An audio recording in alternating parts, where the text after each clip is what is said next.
మహబూబాబాద్ జిల్లా కేసముద్రంలోని tribal welfare residential junior బాలికల కాలేజీని జాతీయ ఎస్టీ కమిషన్ సభ్యులు హుస్సేన్ నాయక్ పరిశీలించారు. కాలేజీలోని ఆయన కలియదిరిగి వంటగది, డైనింగ్ హాల్, స్టోర్ రూమ్, మరుగుదొడ్లు, పరిసరాలను పరిశీలించారు. విద్యార్థినులు ఎదుర్కొంటున్న సమస్యలను అడిగి తెలుసుకున్నారు. అరకొర సౌకర్యాలతో విద్యార్థినులు ఇబ్బంది పడుతున్నారని హుస్సేన్ నాయక్ అన్నారు. కాలేజీకి ప్రహరీ గోడ కూడా లేదని, దీంతో విద్యార్థినులకు ఇబ్బందిగా ఉందన్నారు.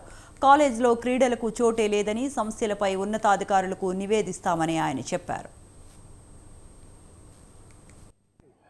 గర్ల్స్ హాస్టల్ని విజిట్ చేయడం జరిగింది. కానీ కొంచెం కొత్త బిల్డింగ్లు, కొత్త సదుపాయాలు, ఎందుకంటే ఆడపిల్లలు దాదాపు 560 మంది ఉన్నారు. ఇక్కడ ఉన్న కలెక్టర్ అయినా ఉండొచ్చు, మన డిఓ గారైనా ఉండొచ్చు, మిగతా ఏనా జిల్లా అధికారులైనా పట్టించుకోవాలి. ఈ తెలంగాణ రాష్ట్రంలో ఉన్న అధికారులు పట్టించుకుంటే బాగుంటుంది. పట్టించుకోకపోవడం వల్లే వాళ్ళకి సరైన తినడానికి, తిండి, కూర్చోవడానికి కూడా జగలేని పరిస్థితిలో వీళ్ళు ఉన్నారు. అయినా ఎడ్యుకేషన్ సాగిస్తున్నారు.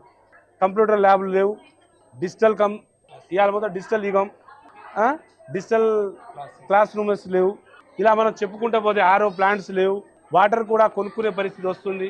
అంటే అరకొర ఈ దేశంలో ఉన్న డబ్బు మొత్తం ఆల్మోస్ట్ ఇలా ట్రైబల్ వెల్ఫేర్ 70% ప్రజలు పిల్లలకి ఎడ్యుకేషన్ ఖర్చు పెట్టమంటుంది.